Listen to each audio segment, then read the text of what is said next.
Mask लगाउँदा धेरै हदसम्म कोरोनाको संक्रमणबाट बच्न सकिन्छ। मास्कको साथ कोरोनालाई मात। एभी न्यूज खबर, राष्ट्रको सर्वश्रेष्ठ खबर टेलिभिजन।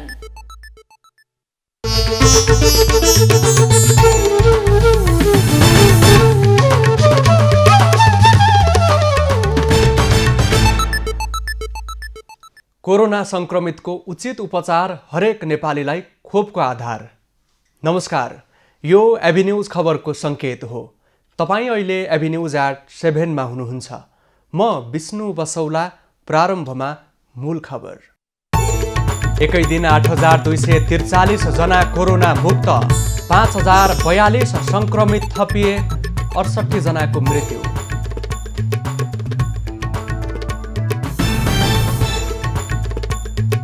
कोरोना संक्रमणकै बीच पठन पाठन सुरु गर्ने वीरगञ्ज महानगरको तयारी। असार 1 गतेदेखि विद्यालय खोल्ने निर्णय।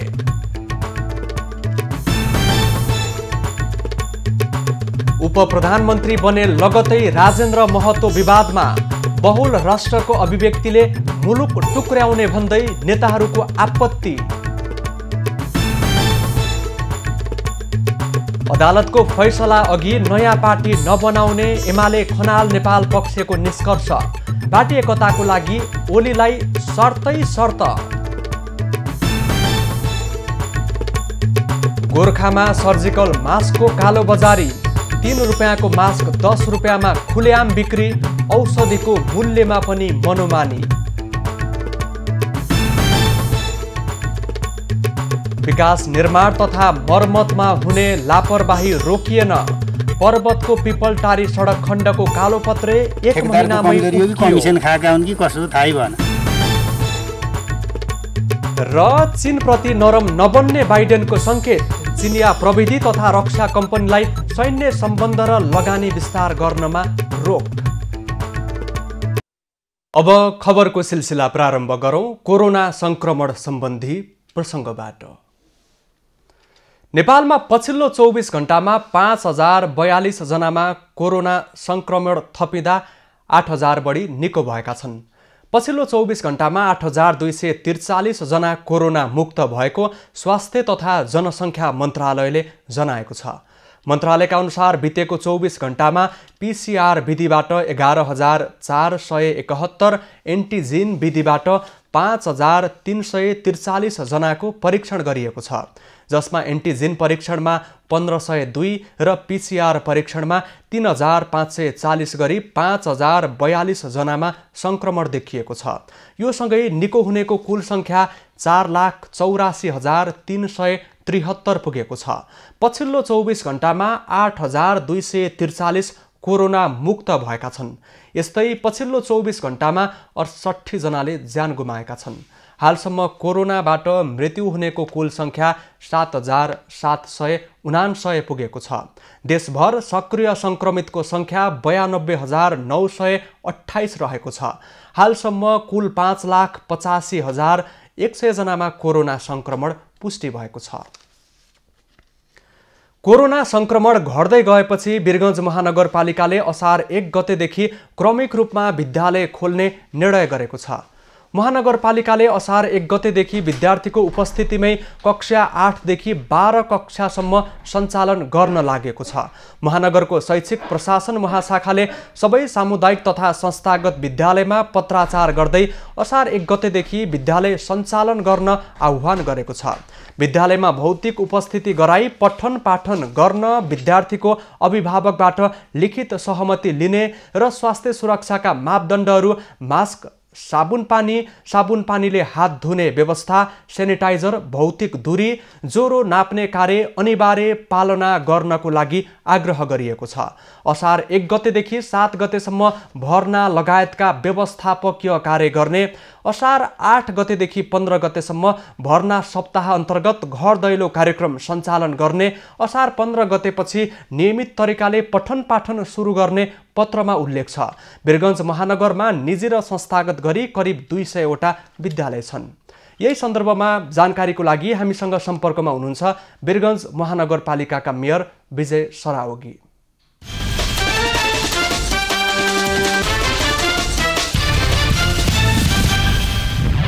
मेयर साहब, एबी न्यूज खबरमा स्वागत छ। धन्यवाद। अहिले वीरगञ्जको कोरोना संक्रमण परीक्षण गर्दा एन्टिजेन र पीसीआर को संक्रमण दर कति छ? अहिले हजुरको आजको जुन रिजल्ट छ, जम्मा वीरगञ्ज माने पर्सा जिल्लामा 3टा मात्र केस पोजिटिभ आएको छ र अब चाहिँ हामी घट्दो क्रममै छौँ र यदि हामीले त्यसको सिटी भ्यालुहरू हेरिरहेका छौँ भने 1.5 देखि माथि नै सिटी भ्यालु अहिले सबैको आइरहेछ। यसको अर्थ के भयो भने हाम्रो चाहिँ अब भनौँ न अटोमेटिकली नै हाम्रो चाहिँ आफ्नो एन्टिबडी डेभलप भएको छ र 80% भन्दा बढी माथि मोटामोटी मान्छेहरूलाई कोरोना भएर निको पनि भइसकेको जस्तो अवस्था छ। यानी कि हामीहरू यदि टेक्निकल कुरा गर्ने हो भने हामीहरू सेफ जोनमा बिस्तारै जाँदैछौँ। अस्पतालहरूमा जुन 500 भन्दा बढी एक्टिभ केसहरू थियो त्यो पनि घटेर 125 मा आइसकेका छन्, जसमा चाहिँ वीरगञ्जका छैनन् कि सब जमाना मोटामोटी 4 जिल्ला। अब यहाँहरूको परीक्षणै नगरिकन पनि केही व्यक्ति संक्रमित भएर निको भइसकेको अनुमान छ। वीरगञ्ज महानगरपालिकाभित्र ग्रामीण क्षेत्रभित्र केही व्यक्तिहरू निको भयो होलान्, उनीहरूले संक्रमण फैलाउने क्रम त रोकिएको छैन। ग्रामीण तहभित्र पसेर परीक्षण गर्ने क्रम हामीले कसरी गरिरहेका छौँ र ठाउँ-ठाउँमा स्वाब लिने व्यवस्थापन हामी गरेका थियौँ। जुन स्वाब चाहिँ हामी पछि नारायणी अस्पतालमा पठाएर चेक जाँच गर्छौँ। अहिले ट्रेसिङको काम पनि महानगरपालिकाले सीआईसीटी टिमबाट गरि नै राखेका छ, 5-6 टोली लगाएर र हामी आफ्नै स्वाब सङ्कलन गर्दैछौँ। र भोलिदेखि हामी के गर्दैछौँ भने जति फ्रन्ट लाइनमा काम गर्ने शपकिपर भेन्डर्सहरू छन् उनीहरूको चाहिँ हामीहरू एन्टिजेन परीक्षण व्यापक रूपमा सुरुवात गर्दैछौँ, जसले गर्दा 30 गते भित्रमा वीरगञ्जलाई म्याक्सिमम चेक जाँच गरेर हामीहरू चाहिँ संक्रमितहरूलाई कमसेकम आइसोलेट गर्न सकौँ भनेर त्यो एउटा अभियान हामी सुरुवात गर्दैछौँ। मलाई लाग्छ कि हामीहरू 30 गते भित्र म्याक्सिमम कामहरू चाहिँ सकिहाल्छौँ। मेयर साहब, अहिले मास ट्रेसिङ, कन्ट्याक्ट ट्रेसिङ लगायतका कामहरू प्रभावकारी तरिकाले हुन नसकेको यहाँहरूले पनि अनुमान गरिरहनु भएको छ, अनुभव गरिरहनु भएको छ। यो अवस्थामा संक्रमण दर ग्रामीण तहतर्फ बढी फैलिरहेको छ। मास ट्रेसिङ, कन्ट्याक्ट ट्रेसिङ हुन नसक्दा अस्पतालमा जति आएका छन् त्यतिको मात्रै परीक्षण गर्दा पनि देशका विभिन्न ठाउँमा संक्रमण उच्च देखिएको छ। यही समयमा यहाँहरूले विद्यालय खोल्ने निर्णय गर्नुभएको छ, यो कतै हतार पो भयो कि? हाम्रो विद्यालयहरू धेरै दिनदेखि बन्द छन्। आन्तरिक मूल्याङ्कनका कामहरू बाँकी छन् जुन प्रशासनिक रूपमा विद्यालयहरूले गर्नै पर्छ। त्यसपछि भर्नाहरूका कामहरू गर्नुपर्छ। यी सबै काम गर्दा गर्दा 10-15 दिन अझ बित्न सक्छ। हामीहरू तयारी अवस्थामा विद्यालय राख्न चाहेका छौँ। जुन दिन हामीले लाग्छ कि अब सेफ साइडमा गइसक्यौँ, सबभन्दा पहिला हामी 8 देखि 12 क्लास सुरुवात गर्छौँ। त्यसपछिबाट क्रमशः अवस्था हेरिकन हामी साना क्लासतिर लाग्छौँ। योभन्दा अगाडि पनि वीरगञ्ज महानगरपालिकाले 1 साल अगाडि यही टेक्नोलोजी एउटा काम गरेका थियौँ। हामी नेपाल सरकारले खुकुलो गर्नुभन्दा 7 दिन अगाडि नै महानगरपालिकाले यस्तै बन्दोबस्तहरू मिलाएर स्वास्थ्यका प्रोटोकलहरू मिलाएर हामीहरू सुरुवात गरेका थियौँ। त्यो कारणले गर्दा हामी सक्सेसफुली काम पनि गऱ्यौँ। आखिर 18 वर्षभन्दा तलको मुनिको बच्चाहरूलाई चाहिँ भ्याक्सिन लगाउने कुनै योजना पनि छैन। अहिले हामीसँग भ्याक्सिन पनि छैन। त्यस्तो अवस्थामा कहिलेसम्म हामी आफ्ना बच्चाहरूको भविष्य बिगारिराख्ने? वीरगञ्ज महानगरपालिका आफ्ना बालबालिकाहरूको सुरक्षाका साथै काम अगाडि बढाउँछ।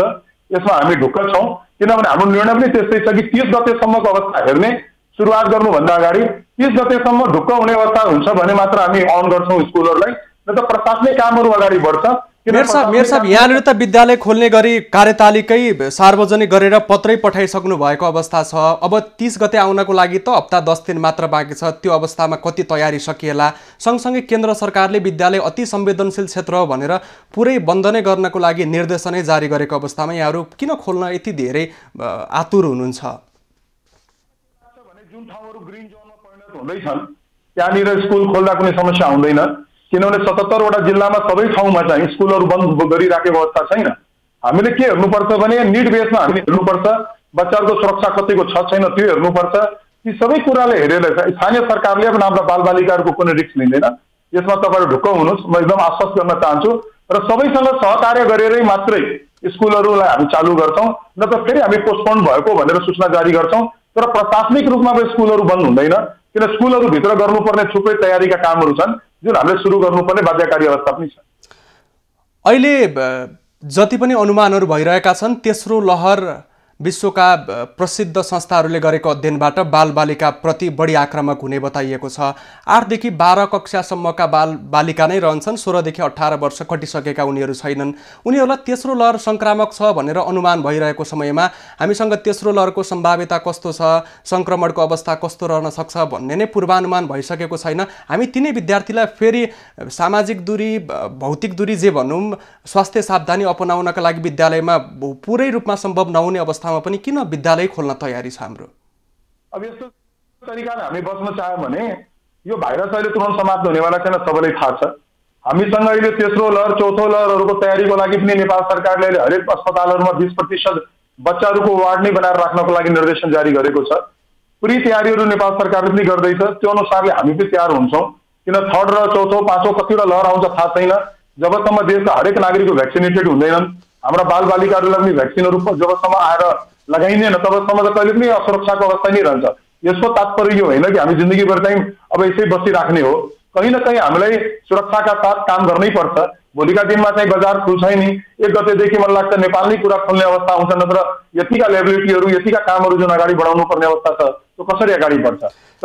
मेयर साहब, यहाँ आफै एउटा विद्यालयको सञ्चालक हुनुहुन्छ। यहाँकै विद्यालयमा केही सय विद्यार्थीहरू अध्ययन गर्छन्। आजै मात्र वीरगञ्जमा सामाजिक सञ्जालमा नो भ्याक्सिन नो विद्यालय लगायतका अभिव्यक्तिहरू पनि देखिन थालेका छन्। यहाँको निर्णयलाई त्यहाँको समुदायले पनि सहयोग समर्थन गर्न नसकेको हो कि कतै दबावबाट यो प्रेरित भएर निर्णय भइरहेको त छैन? हरूले एउटा निर्णय गरेका छन् कि बिना भ्याक्सिनको हामी स्कुल जान्दैनौँ भनेर। मैले उहाँहरूलाई के आश्वस्त गरेको छु नि, जुन दिन नेपाल सरकारले भ्याक्सिन उपलब्ध गराउँछ सबभन्दा पहिलो फ्रन्ट लाइनमा टिचरहरूबाट हामी स्टार्ट गर्छौँ र टिचरलाई नै लगाउँछौँ भने त्यो विषयमा उनीहरू तयार छन् कि ठिक छ, हामीले पहिला प्राथमिकता पाउँछ भने हामी अगाडि बढ्न तयार छौँ भनेर त्यतिसम्म कुरा टिचरका एसोसिएसनहरूसँग भएको छ। सङ्घीय सरकारले तत्काल विद्यालय खोल्ने कुनै तयारी नगरिरहेको बेला वीरगञ्ज महानगरपालिकाभित्र विद्यालय सञ्चालन गर्न योजना बनाइरहनु भएको छ। कतै दबावबाट प्रेरित त छैन यो निर्णय? शङ्का त उत्पन्न गरिरहेका छन् नि नागरिकहरू। हेर्नुहोस्, म्यानेजमेन्टबाट देश चलाउनु पर्छ, स्थानीय निकायहरू चलाउनु पर्छ। यदि आजदेखि हामीहरू चाहिँ प्रशासनिक कामहरू सुरुवात गरेनौँ भने अब जुन दिन नेपाल सरकारले आजदेखि खोल भनेपछि फेरि त 15 दिन त तयारी गर्नमै लाग्छ नि। समस्या त्यहाँ छ। प्रशासनिक कामको लागि समस्या छैन, त्यो हामी आइतबारदेखि सुरुवात गर्छौँ। सबै स्कुलहरूलाई हामी भनिसकेका छौँ रिजल्टहरू तपाईँहरू आउट गर्नुहोस् आन्तरिक मूल्याङ्कनबाट, बच्चाहरूको एडमिसन्सहरूको कामहरू सुरुवात गर्नुहोस्। कमसेकम यति काम गरेर रेडी रहन्छ भने हामीले चाहिँ पछि चाहिँ समय चाहिँ खेर जान्दैन, बच्चाहरूको शैक्षिक सत्रहरू बिग्रिँदैन। किन मलाई थाहा छ कि फेरि चौथो, पाँचौँ, तेस्रो जुन पनि लहर आउँछ त्यो लहरको बेलामा फेरि बन्द गर्नुपर्ने अवस्था हुन सक्छ। हामीसँग जति सेफ जोनवाला दिनहरू हुन्छ त्यसमा हामीले पढाइ गराउने हो र अगाडि बढाउँ। त्यसको लागि हामी एउटा स्वतन्त्रता के दिएका छौँ भने अभिभावकहरूलाई हामी अनलाइन क्लासेसहरू पनि गर्छौँ। जोसँग सुविधा छ, जो आफ्नो घरबाट पढ्न सक्छ ऊ अनलाइन क्लासबाटै पढ्न सक्छ, जोसँग व्यवस्थापन छैन ऊ स्कुलमा आएर पढ्न सक्छ। जसले गर्दा कमभन्दा कम बच्चाहरूको स्कुलमा उपस्थिति गराएर भए पनि बच्चाहरूको पढाइ चाहिँ हामीले सुचारू गर्न सकौँ, हाम्रो नयाँ सेसन चालू गर्न सकौँ भने एउटा वीरगञ्ज महानगरपालिकाले प्रयास सुरु गरेको छ। मेयर साहब, अन्तिममा यहाँले सङ्घीय सरकारले अनुमति दिएको अवस्थामा पनि तयारी गर्नको लागि 1 हप्ता लाग्छ भन्नुभयो।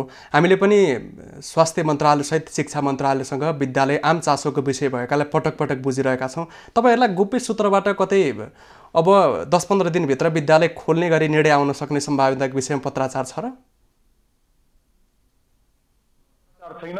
तर वीरगञ्जको अवस्था आजको समयमा हेर्दाखेरि हामी के ढुक्क छौँ भने आउने 1 हप्ताभित्रमा वीरगञ्ज म्याक्सिमम ग्रिन जोनमा गइसकेको अवस्था हुन्छ। त्यसपछि क्रमशः बिस्तारै विद्यालयहरू खोल्दा गर्दा ठुला क्लासेसहरूबाट त्यति समस्या आउँदैन। तैपनि हामी सचेत छौँ, सजग छौँ कि हामीले चाहिँ भोलिको दिनमा यदि कुनै पनि किसिमको रिस्क देखिन्छ भने हामी अझ पोस्टपोन गर्न सक्छौँ। त्यो हामीले गर्नुपर्ने निर्णय हो। त्यो 30 गते फेरि हामी उसको मूल्याङ्कन गरेर मात्र काम अगाडि बढाउँछौँ। हुन्छ, यहाँलाई समय र संवादको लागि धन्यवाद दिन चाहन्छु। धन्यवाद। हामीसँग वीरगञ्ज महानगरपालिकाका मेयर विजय सरागी सम्पर्कमा रहनु भएको थियो। वीरगञ्ज महानगरपालिकाले असारको 1 गतेबाट 7 गतेसम्म भर्ना लगायतका व्यवस्थापकीय कार्य गर्ने, त्यसैगरी असारको 8 गतेदेखि 15 गतेसम्म भर्नाको लागि घर दैलो कार्यक्रम सञ्चालन गर्ने र 15 गतेबाट नियमित रूपमा पठन पाठनै सञ्चालन गर्ने गरी तयारी गरेको छ। तर जिल्लामा क्षेत्रमा टोलमा संक्रमणको अवस्था कस्तो प्रकारको छ भन्ने यकिन भइ नसक्दै विद्यालय सञ्चालन गर्ने गरी तयारी गरिरहँदा वीरगञ्ज महानगरपालिका भित्रका नागरिकहरूले समेत महानगरपालिकाको निर्णयलाई लिएर आपत्ति जनाइरहेका छन् र मेयरले 30 गते फेरि पनि एकपटक बैठक बसिसकेपछि बल्ल आफूहरूले निर्णय गर्न सक्ने विषयमा हामीलाई जानकारी गराउनु भएको छ। अब अर्को प्रसङ्ग, गोर्खा बजार क्षेत्रमा सर्जिकल मास्कको कालाबजारी भइरहेको पाइएको छ। जिल्ला प्रशासन कार्यालयको नेतृत्वमा बजार अनुगमन गर्दा सर्जिकल मास्कमा कालाबजारी भएको खुलेको छ। गोर्खा बजार क्षेत्रका मेडिकलहरूमा अनुगमन गर्ने क्रममा 3 देखि 20 रुपैयाँमा गोर्खा बजारका मेडिकलमा अनुगमन गर्ने क्रममा 3 रुपैयाँ 20 पैसामा खरिद गरेको मास्क 10 रुपैयाँमा बिक्री भएको पाइएको छ। महँगो मूल्यमा मास्क बेचेको पाइएकाले कारबाही प्रक्रिया अगाडि बढाइएको जिल्ला प्रशासन कार्यालयले जनाएको छ। अहिले औषधि पसलहरूमा चाहिँ औषधिको के कस्तो चाहिँ किनबेच भइरहेछ, अब कसरी चाहिँ मूल्य सूचीहरू राखेको छ कि छैन, कालोबजारी भएको छ कि छैन, मास्कहरूको बिक्री वितरण के कस्तो छ, नगरपालिकाको चाहिँ स्वीकृति छ कि छैन, यी लगायतका कागजपत्रहरू पनि हेऱ्यौँ र प्रायः सबै जसोमा कागजपत्रहरू भएको नै पायौँ। वाणिज्य विभाग अन्तर्गतको जिल्ला बजार अनुगमन समितिले बजार क्षेत्रका औषधि पसलमा समेत अनुगमन गरेको छ, जसमध्ये 14वटा मेडिकलहरूले कम मूल्यमा खरिद गरेर बढी मूल्यमा बिक्री गरेको पाइएको छ। उपप्रधानमन्त्री नियुक्त भए लगत्तै दिएको अभिव्यक्तिले राजेन्द्र महतो विवादमा तानिएका छन्। शुक्रबार राष्ट्रपतिसँग शपथ खाए लगत्तै मन्त्रालय पुगेर पदभार ग्रहण गर्ने क्रममा महतोले नेपाललाई बहुल राष्ट्रिय राज्य बनाउनको लागि आन्दोलन गर्ने बताएका थिए। महतोले बहुल राष्ट्रिय राज्यको लागि मुक्ति आन्दोलनको तयारीको लागि पार्टीले सरकारमा जाने निर्णय गरेको अभिव्यक्ति दिएका थिए। महतोको अभिव्यक्तिलाई लिएर सत्तारूढ दल एमालेका नेताहरूले समेत आपत्ति जनाएका छन्। नेता वामदेव गौतमले महतोको अभिव्यक्ति संविधान विपरीत रहेको भन्दै आपत्ति जनाएका छन्। गौतमले संविधानको मर्म विपरीत कार्य गर्ने छैन भनी शपथ ग्रहण गरेको आधा घण्टा नबित्दै उपप्रधानमन्त्री महतोले नेपाललाई बहुराष्ट्रवाद र बहुराज्य बनाउने कुरा सुन्दा आफू अत्यन्त दुखी भएको बताएका छन्। उनले नेपाल एउटा मात्रै राष्ट्र भएको भन्दै महतोले भनेको कथित आन्दोलनले नेपाललाई विघटन गर्ने मनसाय राखेको उल्लेख गरेका छन्।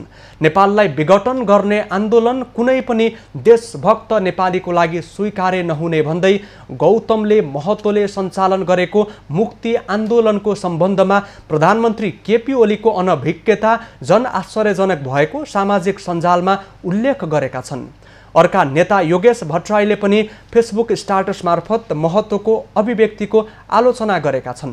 उनले देशलाई फेरि द्वन्द्वतिर फर्काउने यस्ता अभिव्यक्तिमाथि लगाम लगाउन प्रधानमन्त्रीलाई सुझाव दिएका छन्।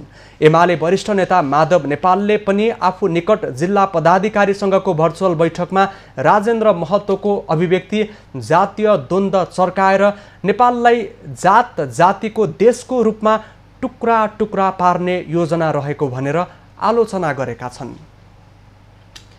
जनता समाजवादी पार्टीका अध्यक्ष महन्त ठाकुरले मधेसका माग र मुद्दालाई प्रधानमन्त्री केपी ओलीले अघि बढाएकाले सरकारमा सहभागी भएको बताएका छन्। शनिबार जसपा पार्टी कार्यालयमा नवनियुक्त मन्त्रीलाई गरिएको स्वागत कार्यक्रममा अध्यक्ष ठाकुरले आफूहरूको केही माग पूरा भएको र केही माग पूरा हुन बाँकी रहेकाले सरकारमा सहभागी भएको बताएका छन्। रेशम चौधरीलाई लगाएको मुद्दा, नागरिकता लगायतका विषय सरकारबाट सम्बोधन हुने क्रममा रहेको उनको भनाइ छ। मौक में जो है, भीड़ में जो है, जो चोट पटक लगा है या किसी की मृत्यु हो गई है तो उस पर मुद्दा चला है, जबकि वहाँ पहचान ही नहीं है किसने, न वहाँ कोई हथियार का उपलब्ध हो। इन परिस्थितियों में जो है हम जो है जब हमारे मुद्दा और मांग को संबोधन करने का प्रक्रिया आगे बढ़ा तो हम लोग जो है सरकार में जो है गए हैं। उपप्रधान तथा शहरी विकास मन्त्री राजेन्द्र महतोले संविधानमा आवश्यक संशोधनको कामको लागि सरकारमा बसेर पहल गर्ने बताए। महतोले पार्टी विभाजित अवस्थामा देखिएकाले निर्वाचन आयोगबाट वैधानिकता लिने स्पष्ट पारे। निर्वाचन आयोग से हम वैधानिकता लेंगे है, उसकी प्रक्रिया है, प्रक्रिया में हम प्रवेश करेंगे। प्रवेश हो भी चुका है। ये देश के अधिकांश rank and file, Janata Samajwadi party के अधिकांश रैंक एंड फाइल आपके साथ है, अधिकांश आपके साथ। नेपाललाई बहुल राष्ट्रिय राज्य बनाउने अभिव्यक्ति दिएर विवादमा तानिएका उप प्रधानमन्त्री महतोले हिमाल पहाड तराईका क्षेत्रबाट जसपाप्रति भरोसा हुने गरी जनताको सेवामा लाग्ने जिकिर गरे। नेकपा एमालेका असन्तुष्ट समूह खनाल नेपाल पक्षले नयाँ पार्टी गठन गर्न अदालतको फैसला कुर्ने भएका छन्। प्रतिनिधि सभा विघटन विरुद्ध अदालतमा मुद्दा विचाराधीन रहेकाले नयाँ पार्टी गठन गर्न अहिले नै हतारिन नहुने निष्कर्ष निकालेको छ। बैठकले यसबीचमा पार्टी एकताको लागि प्रयास पनि जारी राख्ने निर्णय गरेको छ। तर एकताको लागि अध्यक्ष केपी ओलीसँग 6 बुँदे शर्त अघि सारिएको छ। एक स्थायी समिति सदस्यका अनुसार पहिलो र मुख्य शर्त पार्टीका सबै संरचनालाई 2075 जेठ 2 गतेको अवस्थामा फर्काउने रहेको छ। त्यसमा ओली सहमत भए त्यसै दिन स्थायी समिति बैठक बस्नुपर्ने र त्यस बैठकले तल्ला समितिको समायोजनको लागि कार्यदल गठन गर्ने शर्त रहेको छ। त्यस्तै ओलीले 9औं महाधिवेशनको निर्णय र नीति मानी सामूहिक निर्णयको आधारमा चल्ने प्रतिबद्धता जनाउनु पर्नेछ। त्यस्तै प्रतिनिधि सभा विघटन गलत कदम भएको भनी आत्मालोचना गर्नुपर्ने शर्त समेत नेपाल पक्षले अघि सारेको छ। त्यस्तै शनिबारको बैठकले उपप्रधान तथा शहरी विकास मन्त्री राजेन्द्र महतोले शपथ खाँदै वकालत गरेको बहुराष्ट्रिय राज्यको भत्सना गरेको छ। यसलाई तुरुन्तै फिर्ता लिन पनि बैठकले माग गरेको छ। त्यस्तै सरकारले बजेटमा ढुङ्गा, गिटी, बालुवा आदि सामग्री निर्यात गरेर व्यापार घाटा कटौती गर्ने सरकारको नीतिको पनि राष्ट्रघाती नीति भन्दै यथाशीघ्र फिर्ता लिनको लागि आग्रह गरेको छ। समावेशी समानुपातिक सहभागिता जस्ता शब्द सुन्न नचाहने आरोप खेप्दै आएका प्रधानमन्त्री केपी ओलीले पछिल्लो पटक गरेको मन्त्रीमण्डल विस्तार हेर्दा त्यस्ता आरोप लगाउनेलाई बल पुगेको छ। ओलीले शुक्रबार गरेको मन्त्रीमण्डलमा एउटै प्रदेशबाट 10 जनासम्मलाई मन्त्री बनाएका छन् भने 2वटा प्रदेशलाई मन्त्रीविहीन बनाइएको छ। शुक्रबार हेरफेर गरिएको 17 सदस्य मन्त्रीमण्डलमा प्रदेश 2बाट मात्रै 10 जना मन्त्री परेका छन्। प्रधानमन्त्री ओलीले आफ्नै पार्टीका 13 जना मन्त्रीलाई हटाएर प्रदेश 2बाट मात्र 2 उपप्रधानसहित 10 जना मन्त्री नियुक्त गरेका छन्। प्रदेश 2 जसपाबाट 9 जना, एमालेबाट 1 जना गरी 10 मन्त्री पाउने भाग्यमानी प्रदेश बनेको छ। त्यसमा पनि धनुषाले मात्र 2 जना उपप्रधानसहित 3 मन्त्री पाएको छ। त्यस्तै महोत्तरी र पर्साबाट 2 र रौतहटबाट 1 जना मन्त्री बनेका छन्। त्यस्तै बाराले 1 जना मन्त्री पाएको छ भने सप्तरीले एउटा राज्य मन्त्री पाएको छ। जसपाले सिफारिस गरेका मन्त्रीहरूमा 1 जना राज्य मन्त्री मात्र प्रदेश 2 भन्दा बाहिरका दिइएको छ। 4 जना मन्त्री बनाएर सुदूरपश्चिमबाट प्रशंसा कमाएका ओलीले यसपटक त्यहाँबाट 1 जना राखेनन् भने भएकालाई पनि निकालिदिए। त्यस्तै गण्डकी प्रदेश पनि मन्त्री नपाउने प्रदेश भएको छ। 17 सदस्य मन्त्रीमण्डलमा 1 जना मन्त्री र 1 जना राज्य मन्त्री मात्र भएको भन्दै महिलाहरूले ओलीको आलोचना गरेका छन्। नेपाली कङ्ग्रेसका सहमहामन्त्री डाक्टर प्रकाश शरण महतले प्रधानमन्त्री केपी ओलीको सत्ताप्रतिको आसक्तिलाई महन्त ठाकुर पक्षले अवसरको रूपमा उपयोग गरेको टिप्पणी गरेका छन्। सहमहामन्त्री महतले ओलीले काम चलाउ मन्त्रीमण्डल पुनर्गठन गरेर कानुन मिचेर जे पनि गर्न सकिन्छ भन्ने अहमता देखाएको बताए। प्रधानमन्त्रीको असंवैधानिक कदमलाई सर्वोच्चले खारेज गरेर विधि स्थापित गरिनुपर्ने उनको ठहर छ। यो त उपयुक्त वातावरण उहाँको सत्ता लम्ब्याउने जुन चाहिँ मानसिकता छ, जसरी पनि सत्तामा बस्नुपर्छ, नो म्याटर यो चाहिँ संवैधानिक होस् नहोस्, कानुनी होस् नहोस्, सत्तामा बस्नुपर्छ र सत्तामा बस्दाखेरि जोसुकै जोसँग पनि जस्तो किसिमकै सम्झौता गर्न पनि सकिन्छ भन्ने मानसिकतामा यो सरकार चलेको छ। कोरोनाको समयमा आन्दोलनका गतिविधि नहुने मौका छोपेर सरकारले मन लाग्दी गरेको उनको आरोप रहेको छ। पर्वतमा निर्माण भएको सडक कालोपत्रे भएको महिना दिनमा उब्किएको छ। कुस्मा नगरपालिका 10 पिपलटारी गहतेको सडक कालोपत्रे गरेको 1 महिनामै उब्किएको हो।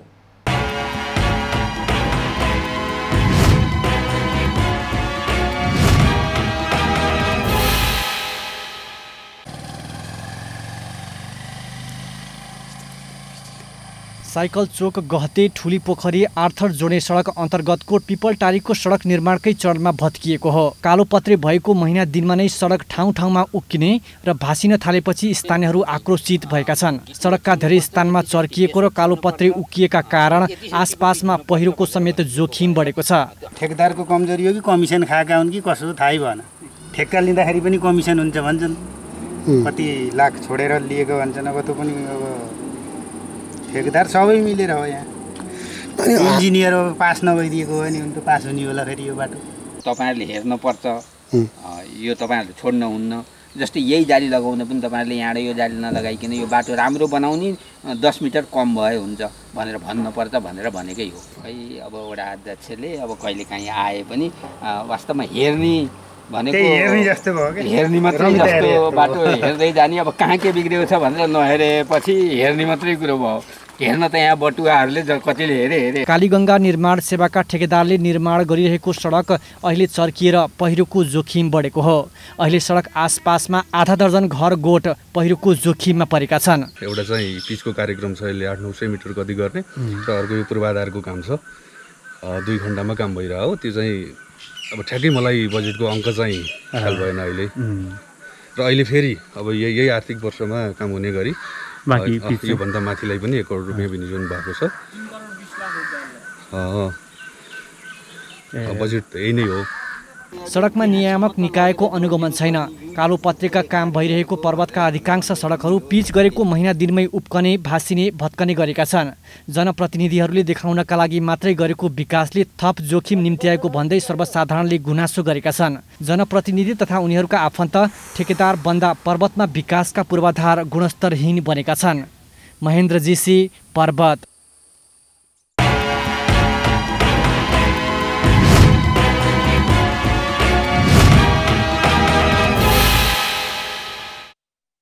मनसुनको समयमा आउने स्वास्थ्य समस्याको सामना गर्न सरकार तयारी अवस्थामा रहेको जनाएको छ। वर्षायाममा डेङ्गु, मलेरिया, झाडापखाला, ज्वरो लगायतको स्वास्थ्य समस्या आउने भन्दै उपचारको लागि स्वास्थ्य मन्त्रालय तयारी अवस्थामा रहेको प्रवक्ता डाक्टर कृष्ण प्रसाद पौडेलले बताए। उनले प्रत्येक स्थानीय तहका स्वास्थ्य कर्मीलाई तालिम दिएर जनशक्ति तयारी अवस्थामा राखिएको बताए। याममा वर्षाको याममा विशेष गरी डेङ्गु रोगको प्रकोप बढ्छ, मलेरिया बढी हुन्छ, त्यसपछि झाडापखालाहरू पनि बढी हुन्छन्, पानीका स्रोतहरू धमिलिन्छन्। यी हाम्रोमा सधैँ भइराख्ने कुरा हो। त्यो बाहेक बाढी, विशेष गरी तराई क्षेत्रमा बाढी र पहाडी क्षेत्रमा चाहिँ पहिरो पनि जाने गर्छ। यसले गर्दा यी चिजहरूको लागि हामीले गर्ने भनेको प्रत्येक स्थानीय तहमा ऱ्यापिड रेस्पोन्स टिम भन्छ, त्यो कसरी गठन गर्ने भनेर स्वास्थ्य कर्मीहरूलाई, स्वास्थ्यका कार्यालयहरूलाई तालिम दिएर जनशक्ति तयार अवस्थामा राखिएको छ। मनसुनका समयमा चाहिने एन्टिजेन किट, परीक्षण सामग्री, मलेरियाको RDT, डेङ्गु किट, झाडापखालाको लागि जीवनजल लगायत औषधिको व्यवस्थापन गरिने समेत उनले जानकारी दिए। राष्ट्रिय विपद जोखिम न्यूनीकरण तथा व्यवस्थापन प्राधिकरणले यस वर्ष विपदको सामना गर्नको लागि पूर्व तयारी गरिरहेको बताएको छ। प्राधिकरणका कार्यकारी प्रमुख डाक्टर अनिल पोखरेलले यस वर्ष मनसुनको समयमा आइपर्ने विपदहरू, बाढी पहिरोको घटनाको प्रतिकार गर्नको लागि प्राधिकरणले केन्द्रदेखि स्थानीय तहसम्म तयारी थालेको बताए। सरकारले विपदको समयमा खट्ने जनशक्ति पहिचान गरी कोरोना विरुद्धको खोप लगाउन सके काममा सहज हुने उनले बताए। हाम्रा यस्ता फ्रन्टलाइन रेस्पोन्डर्सहरूलाई, हामीहरूलाई स्थानीय पालिकामा हुने खालका स्वयंसेवीहरूदेखि लिएर रेडक्रसका भोलिन्टियर्सहरूदेखि लिएर हाम्रो सुरक्षाकर्मीहरू जसले चाहिँ यो विपत्तिको समयमा यसको भोलिन्टियर्सहरूको पनि जुन काम गर्नु, रेस्पोन्डर्सको जुन काम गर्नुहुन्छ, उहाँहरूलाई पनि खोपको व्यवस्थामा उहाँलाई प्राथमिकतामा दिने। यस वर्ष विपदका घटना बढ्न सक्ने सम्भावना रहेको भन्दै उनले जोखिम कम गर्ने सम्बन्धमा पूर्व तयारी थाल्न पनि सबै पक्षलाई अनुरोध गरे। नगरपालिकाले रोक लगाए पनि महोत्तरीको गौशाला स्थित मराहा नदीमा नदीजन्य पदार्थ उत्खनन गर्ने काम रोकिएको छैन। वातावरणीय प्रभाव मूल्याङ्कन नभएको भन्दै नगरपालिकाले चालु आर्थिक वर्षमा बालुवा गिटी उत्खननमा रोक लगाएको छ। नदीमा सञ्चालित क्रसर उद्योगले अवैध रूपमा नदीजन्य पदार्थ उत्खनन गरी निर्बाध रूपमा बेचबिखन गरिरहेको भए पनि प्रशासनले देखेको नदेखी झैँ गरिरहेको छ। इलाका प्रहरी कार्यालय गौशाला र सशस्त्र प्रहरीले बेला बेलामा क्रसरका लोडर र ट्रिपर नियन्त्रणमा लिने गरे पनि सामान्य जरिवाना तिरेरै सहजै छाड्ने गरिएको छ। गौशाला नगरपालिकामा यसको सङ्ख्या अलि बाक्लो छ मैले प्राप्त गरेको तथ्याङ्क अनुसार। त्यसमध्येमा कतिपय लिगल्ली म्यान्डेट छन् भन्ने बुझेको छु, कतिपय चाहिँ एउटा प्रयोजनको लागि खोलेर वासिङ खोलेर अनि क्रसर चलाइरहेछन् भन्ने पनि छ। त्यसमा हामी अनुगमनको क्रममा छौँ, प्रतिवेदन लिने क्रममा छौँ भने कतिपय चाहिँ दर्ता नभएका भन्ने पनि छन्। यदि दर्ता नभएका रहेछन् भने चाहिँ ती चाहिँ तत्काल बन्द हुन्छन्। मर्हा नदी ठेक्का सम्बन्धी मुद्दा चलिरहेको र एआइए नभएकाले चालु आर्थिक वर्षमा उत्खननका लागि ठेक्का नभएको गौशाला नगरपालिकाले जनाएको छ। अदालतबाट जब अहिले अर्को डिसिजन नहुन्जेलसम्मको लागि रोक दिनुहोस् भनेर पत्र आइसकेपछि त्यो पूर्ण रूपमा अदालतको निर्णयलाई हामी पालना गरेर त्यो खोलामा उत्खनन गर्न दिएका छैनौँ। क्रसर सञ्चालकले आर्थिक प्रभावमा पारेकाले सुरक्षा र प्रशासनिक अधिकारीले अवैध उत्खननमा आँखा चिम्लने गरेको स्थानीयको गुनासो छ। यो 3 फिटको सट्टा 5 फिट होइन 15 फिटसम्म खाल्टो खनिरहेछ। पहिले त लकडाउन छ, मान्छेहरू चाहिँ ओहोरदोहोर गर्दैन र हरेक चिजहरू चलिरहेछ। लकडाउनका कारण अनुगमन फितलो हुँदा पनि क्रसर उद्योगीले फाइदा उठाइरहेका छन्। सरकारले 2071 सालमै चुरे संरक्षण क्षेत्र कायम गरेर ढुङ्गा बालुवा गिट्टी निकाल्न कानुनी रूपमा रोक लगाएको छ। चुरेको भाबर क्षेत्रलाई गम्भीर असर पर्ने ठुला यन्त्र प्रयोग गरेर 10 फिटसम्म खाल्टो खनेर क्रसर माफियाले खोलामा चरम दोहन गरिरहेका छन्। कमलेश मण्डल, महोत्तरी। काठमाडौँ उपत्यकामा कोरोना नियन्त्रणको लागि लगाइएको निषेधाज्ञा जारी रहेको छ। निषेधाज्ञाको कारण सुरक्षाकर्मी, स्वास्थ्यकर्मी, एम्बुलेन्स र जिल्ला प्रशासन कार्यालयबाट अनुमति लिएका अत्यावश्यक सेवाका सवारी साधन मात्र सञ्चालन भइरहेको ट्राफिक प्रहरी महाशाखाले जनाएको छ। निषेधाज्ञा लागू गराउन मुख्य सडक र चोकमा सुरक्षाकर्मी परिचालन गरिएको छ। प्रहरीले अत्यावश्यक सेवाका बाहेक अन्य सवारीलाई रोकेर होल्डिङ सेन्टरमा राखेको छ। शुक्रबार 10 दिनको लागि थप गरिएको निषेधाज्ञामा सरकारले बिहानको समयमा किराना पसल, वर्कसप, निर्माण कार्य लगायत खोल्न दिने निर्णय गरेको छ। कोरोना रोकथाम तथा नियन्त्रणको लागि अछाममा विभिन्न अभियान सुरु भएका छन्। समुदाय स्तरमा कोरोना फैलिएपछि प्रत्येक वडामा पुगेर नमुना सङ्कलन गर्नुको साथै स्थानीयलाई कोरोनाबाट बच्ने उपायको बारेमा जानकारी गराउने अभियान सञ्चालन भइरहेका छन्।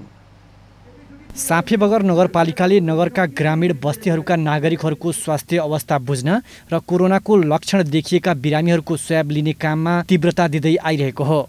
संक्रमण भएर उपचार गर्नुभन्दा अगाडि नै हुन नदिन नगरपालिकाले नागरिकहरूलाई सचेत बनाउने अभियान चालेको छ। कोरोना परीक्षणका लागि स्वाब दिएका र होम आइसोलेसनमा बसेकाहरू जथाभावी हिँडुल गरी संक्रमण फैलाउन थालेपछि नगरपालिकाले सचेतनाको कार्यक्रम गर्दै आएको हो। कुनै बेला त अब यहाँ 9 दिन 10 दिन पनि लागेको छ।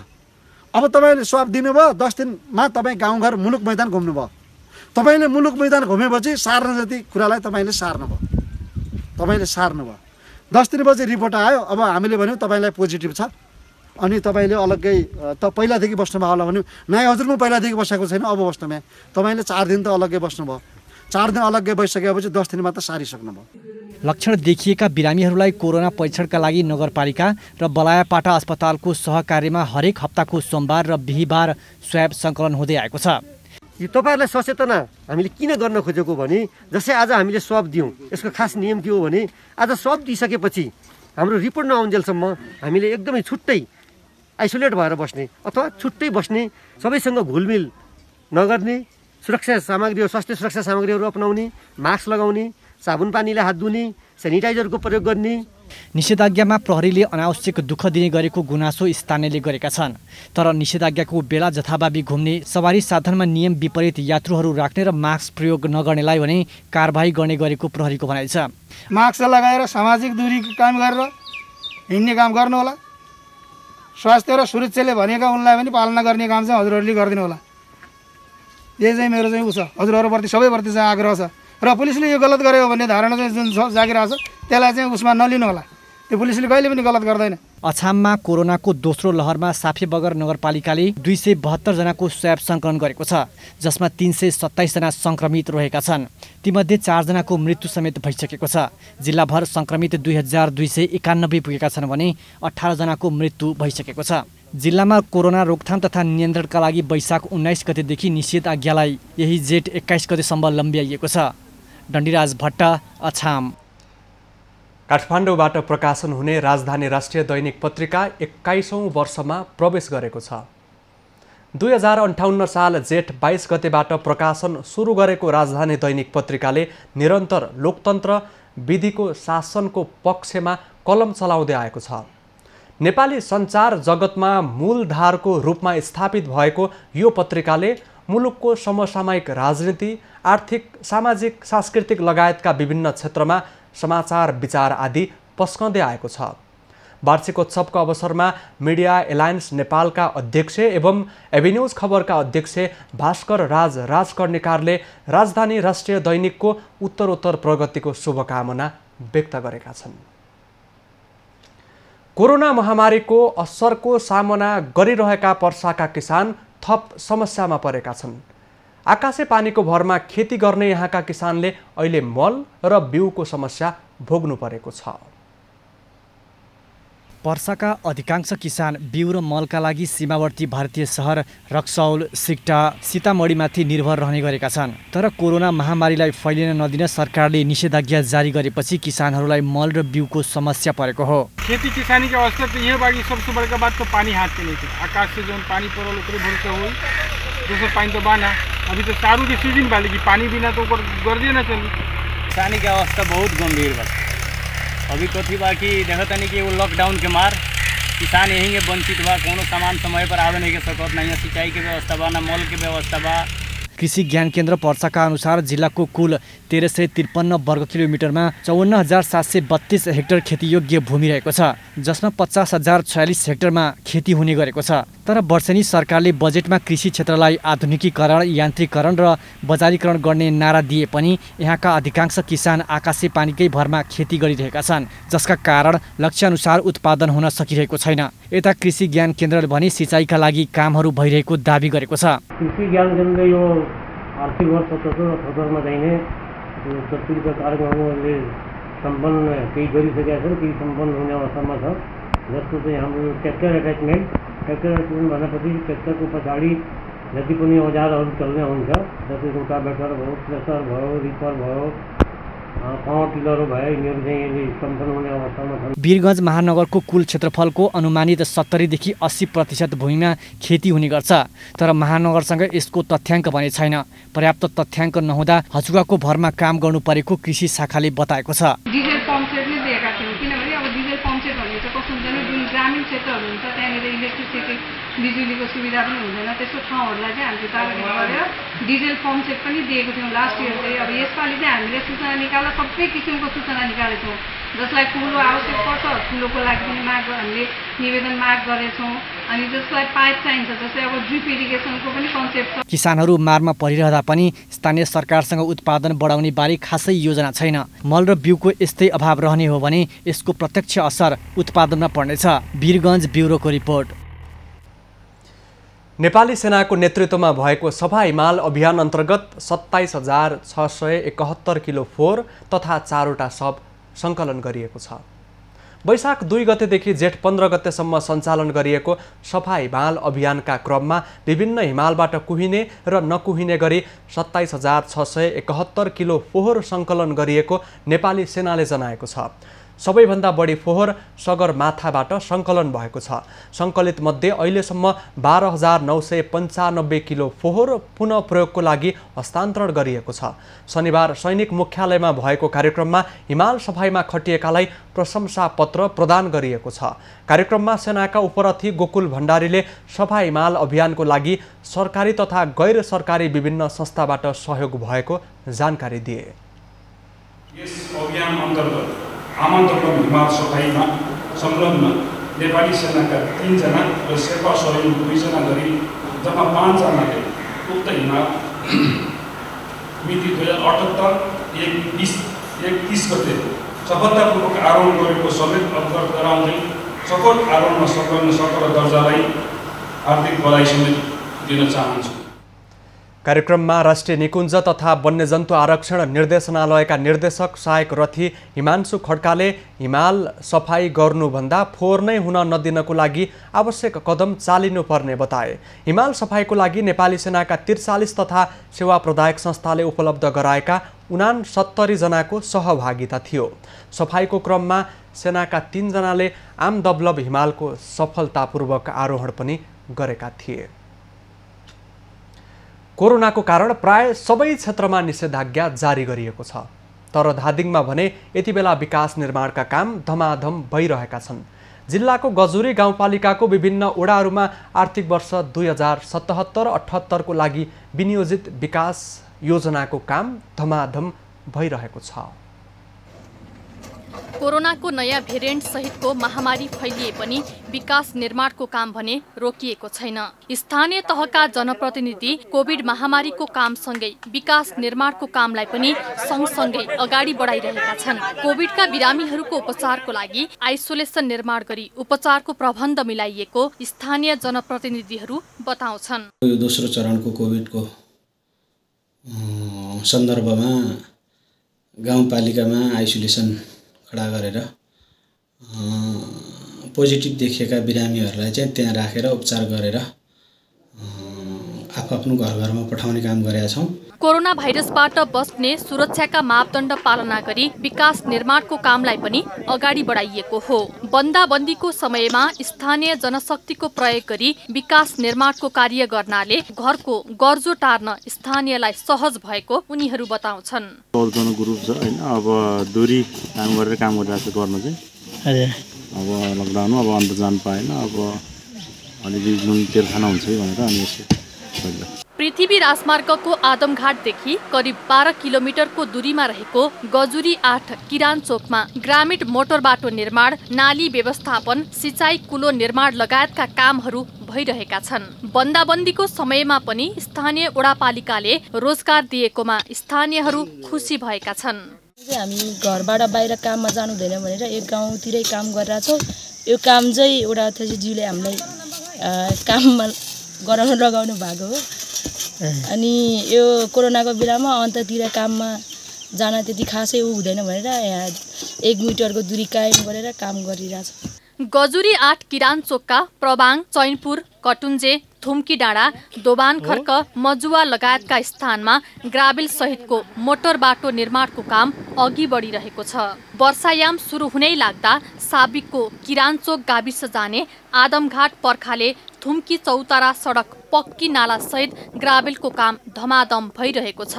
ग्राबिल सहितको ग्रामीण बाटो निर्माणले स्थानीय स्तरमा उत्पादित वस्तु बजारसम्म सहजै पुर्याउन सकिने छ भने बिरामी बोक्ने एम्बुलेन्स पनि गाउँ गाउँमा जाने भएपछि बिरामीले समयमै उपचार पाउने भएका छन्। धादिङबाट राजन अधिकारीको रिपोर्ट। अब पालो एभिन्यूज एट मौसमको।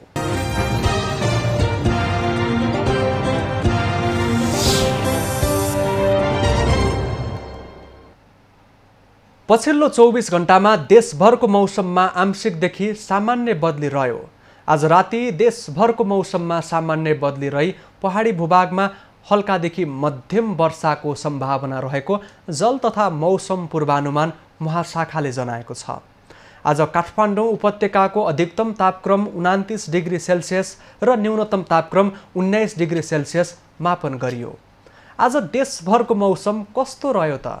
हेरौँ देशका विभिन्न स्थानको मौसमी अवस्था।